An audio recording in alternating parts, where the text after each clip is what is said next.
আচ্ছা, আমরা কালকে বিয়াব জেল ক্লাসে আলোচনা করেছিলাম, মানে বিয়াব জেল অ্যাপ্লিকেশনটা আমরা দেখেছিলাম। বিয়াব জেল নিয়ে কয়েকটা কথা আজকে বলবো।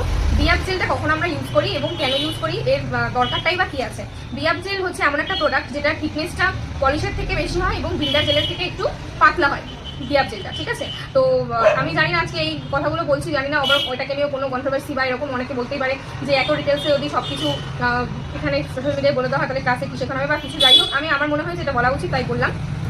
তো বিয়াব জেল অ্যাকচুয়ালি আমাদের ন্যাচারাল নেলস যাদের ভীষণ ক্ষতিগ্রস্ত থাকে, যেটাকে বাংলায় বলা হয় ক্ষতিগ্রস্ত থাকে বা ন্যাচারাল নেলসে ড্যামেজ থাকে, সেই ক্ষেত্রে আমাদের বিয়াব জেলটা, বা অনেকে হয় না নেলস শেল খুব পাতলা হয়, একটু বড় হতে হতেই ভেঙে চলে যায় বা ছিঁড়ে যায়, অনেকের এরকম হয়। অনেকের নেলস এতটাই পাতলা হয় সাইড দিয়ে কাগজের মতন পুরো ছিঁড়ে যায়, সেরকম নেলসও অনেকেই দেখে থাকবে। তো সেই সমস্ত নেলসকে ন্যাচারালি গ্রো করার জন্য বিয়াব জেলটা একটা অসাধারণ একটা প্রোডাক্ট। এটাকে আমরা যেরকম নর্মালি বিল্ডার জেল ইউজ করি সেরকমভাবে অ্যাপ্লিকেশন করে ইউভিতে শুকিয়ে তারপরে যদি পলিশটা দেওয়া হয় তাহলে সেই ক্ষেত্রে নেলসটা অনেকদিন স্টে করে, পলিশটাও স্টে করে অনেকদিন, এবং ন্যাচারালভাবে ভেতরের যে মানে রিয়েল নেলস সেটা বাড়তে অনেকটা সুবিধা হয়।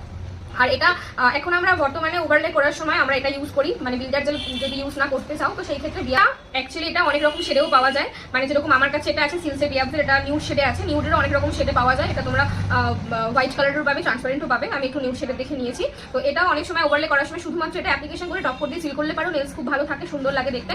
আদারওয়াইজ এর উপরে কোনো রকম আর্ট করলে পারো, সেটা করতে পারো। এটাই হচ্ছে বিয়াব জেলের উপকারিতা।